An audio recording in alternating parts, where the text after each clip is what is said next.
ઈશોપનિષદ મંત્ર 12 અંધમ તમઃ પ્રવિશન્તિ યે અસંભૂતિમ ઉપાસતે તતો ભૂય ઇવ યે તમઃ યૌ સંભૂત્યામ રતાઃ. જેઓ અસંભૂતિની ઉપાસના કરે છે તેઓ અંધકારમાં પ્રવેશ કરે છે, પણ જેઓ સંભૂતિની ઉપાસના કરે છે તેઓ તો વધારે ગાઢ અંધકારમાં પ્રવેશ કરે છે. સંભૂતિ એટલે ઉત્પત્તિ, આરંભ, જન્મ, નિર્માણ, મંડન વગેરે. અસંભૂતિ એટલે આથી ઉલટું, અર્થાત જેને ઉત્પત્તિ, આરંભ, જન્મ આદિ નથી તેવું, અથવા તો સંભૂતિમાં જે સ્થિતિઓ દર્શાવી તેથી ઉલટી સ્થિતિઓ એટલે કે વિનાશ, અંત, મૃત્યુ, વિસર્જન, ખંડન આદિ. બ્રહ્મમાંથી પરમાત્માથી આ જગતની ઉત્પત્તિ થયેલી છે, તેથી આ જગતને સંભૂતિ કહી શકાય. જેમાંથી આ જગતની ઉત્પત્તિ થઈ છે એ બ્રહ્મ કે પરમાત્મા તત્વની ઉત્પત્તિ કશામાંથી થયેલી નથી, તે તો અનંત કાળથી છે જ. તેથી એ બ્રહ્મ કે પરમાત્માને અસંભૂતિ કહેવાય. મૂળ તત્વ બ્રહ્મ કારણ અને તેમાંથી ઉત્પન્ન થયેલું જગત કાર્ય કહેવાય. રૂ અને સૂતરના રૂપ બદલાયા છે, પણ મૂળ ગુણધર્મોમાં બહુ મોટો ફરક પડ્યો નથી. એમ જ કારણરૂપ બ્રહ્મ અને કાર્યરૂપ જગતની બાબતમાં પણ સમજવું. બંનેના રૂપ જુદા હોવા છતાં મૂળ રૂપે તો બંને બ્રહ્મ જ છે. તેથી બ્રહ્મના મૂળ રૂપને કારણ બ્રહ્મ અને તેમાંથી ઉત્પન્ન થયેલા જગતને કાર્ય બ્રહ્મ કહે છે.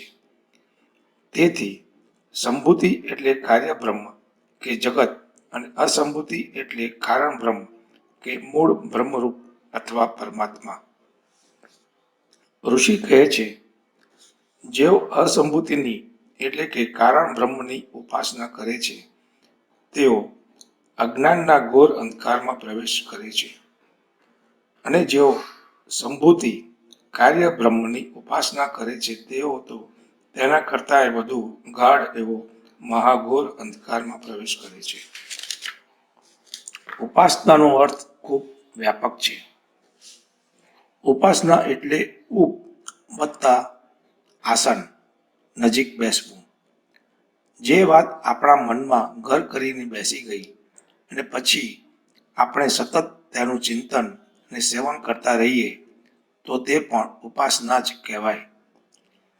એવી ઉપાસના જેમ અવ્યક્ત પરમાત્માની હોય તેમ વ્યક્ત સંસારની પણ હોય. ખાવાનો શોખીન ખાદ્ય પદાર્થોને સ્વાદેન્દ્રિયની ઉપાસના જ કરે છે. ધન, કીર્તિ, સત્તા, કલા, વિદ્યા વગેરે પાછળ પડેલો માણસ પણ તે વસ્તુની ઉપાસના જ કરે છે. એ કંઈ આધ્યાત્મિક ઉપાસના કે સાધના નથી, પણ એક પ્રકારની ઉપાસના તો છે. માનવી સ્થૂળ પદાર્થોના ભોગથી પણ એક ડગલું આગળ વધી પોતાના અહંકારની મદદથી માનસિક કલ્પના કરી ધન, પદ, યશ, માન વગેરે સૂક્ષ્મ ભાવો કે પદાર્થોનો ભોગ કરવા તરફ વળે છે. આમાં પ્રત્યક્ષ રીતે કોઈ પણ સ્થૂળ ઇન્દ્રિય કોઈ પણ પ્રકારનો ભોગ પદાર્થ માણતી નથી. તેમ છતાં માનસિક કાલ્પનિક ભાવો સ્થિતિઓનો ભોગ માનવીને અધિક બહેકાવે છે, લલચાવે છે. હાલ કલ્પનાઓ અહંકારમાંથી જન્મેલી છે, અને અહંકાર પોતે પ્રકૃતિની જ એક પેદાશ છે. તેથી આ ભોગ પણ પ્રકૃતિના ભોગમાં જ આવે. પણ બંને ભોગની ક્રિયામાં તફાવત છે. પ્રથમ પ્રકારના ભોગમાં ભોગ માણવાનું સાધન ઇન્દ્રિય છે, અને ભોગનો પદાર્થ પ્રત્યક્ષ સ્થૂળ કોઈને કોઈ ઇન્દ્રિયથી અનુભવાય તેવો હોય છે. બીજા પ્રકારના ભોગમાં ભોગ માણવાનું સાધન માનવીનું મન અને તેની પાછળ રહેલો અહંકાર હોય છે.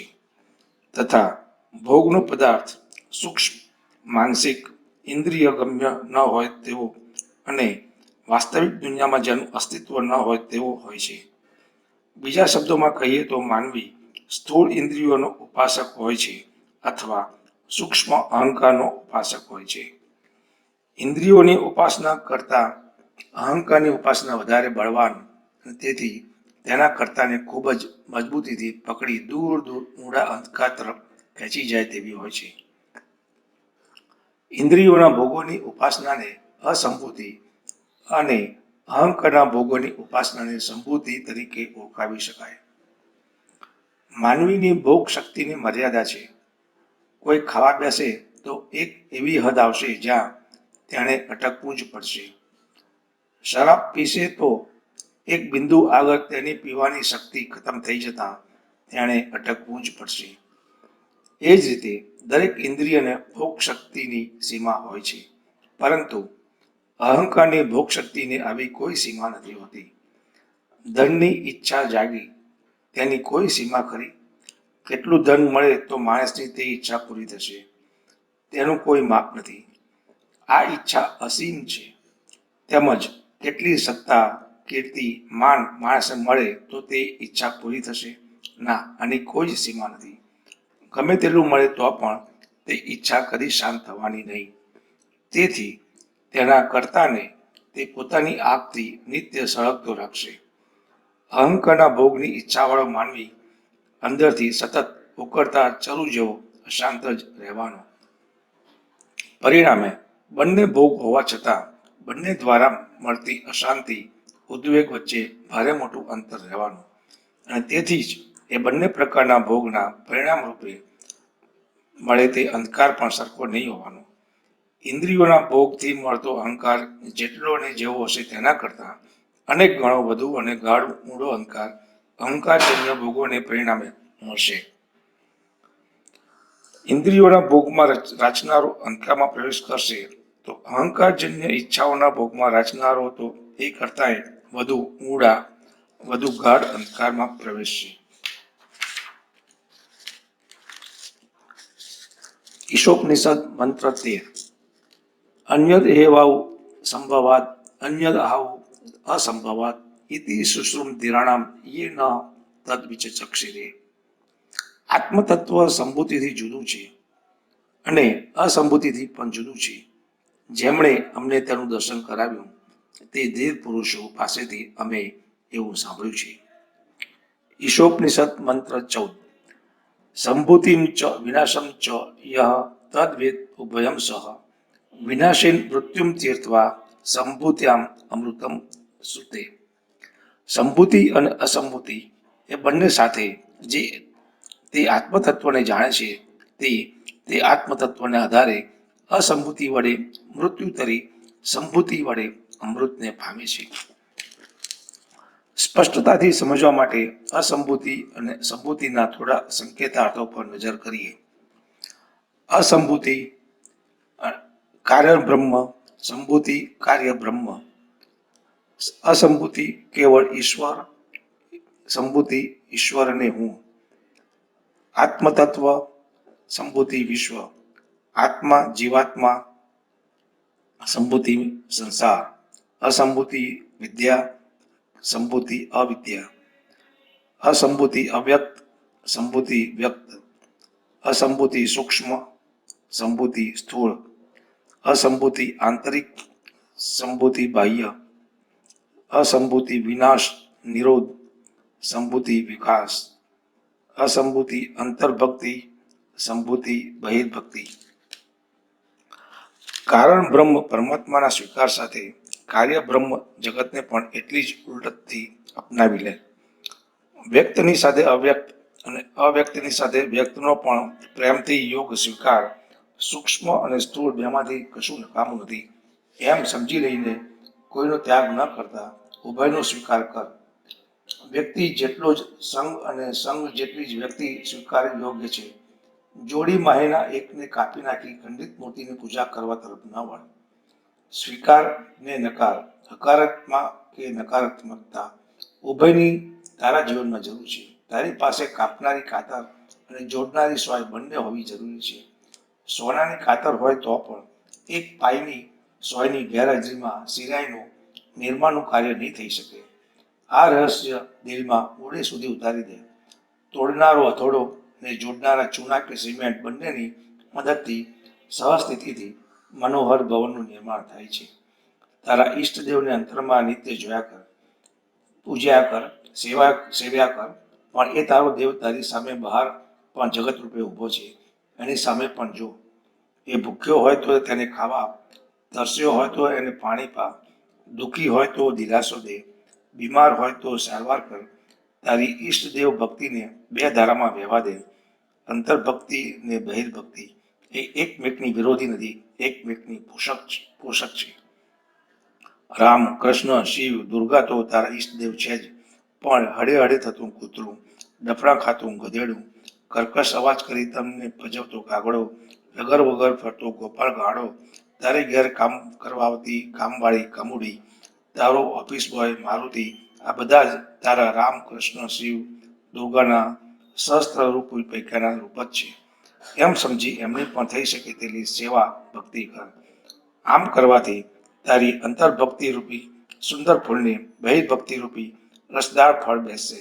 તારી ભક્તિ રૂપી વેલીમાં ભલે ફૂલ સાથે ફળનો પણ સંયોગ થાય, એકલા ફૂલથી શા માટે સંતોષ માની લે છે? અખંડ, અવિકલ, પૂર્ણ એ છે માણસના સર્જક પરમાત્માનું સાચું રૂપ. ઋષિ આ બે ત્રિકોણમાં અલગ અલગ કહેવા છતાં સ્પર્શ તો માણસના આ અખંડ કે પૂર્ણ રૂપને જ કરે છે. ઈશાવાસ્ય ઉપનિષદનું શાંતિ પાઠ જ છે, પૂર્ણમદઃ પૂર્ણમિદં. આ પણ પૂર્ણ અને પેલું પણ પૂર્ણ. તું પૂર્ણ, હું પૂર્ણ, તો પછી મારી ઉપાસના શા માટે અપૂર્ણ ખંડિત? માથું કાપું ને પગની ઉપાસના કરું, છાતી ચીરું ને માથા પર ફૂલ ચડાવું, એ વળી કઈ જાતની ઉપાસના કે ભક્તિ? ખંડ જીવન એટલે મૃત્યુ, અખંડ જીવન એટલે અમરતા. જગતને ભલે જુઓ અખંડ રૂપે, પણ સ્વીકારજો એને અખંડ રૂપે, પૂર્ણ રૂપે. મૂર્તિ રૂપે ભલે તમારા ઈષ્ટદેવને ભજો, પણ એને મૂર્તિમાં જ પૂરી ન દો.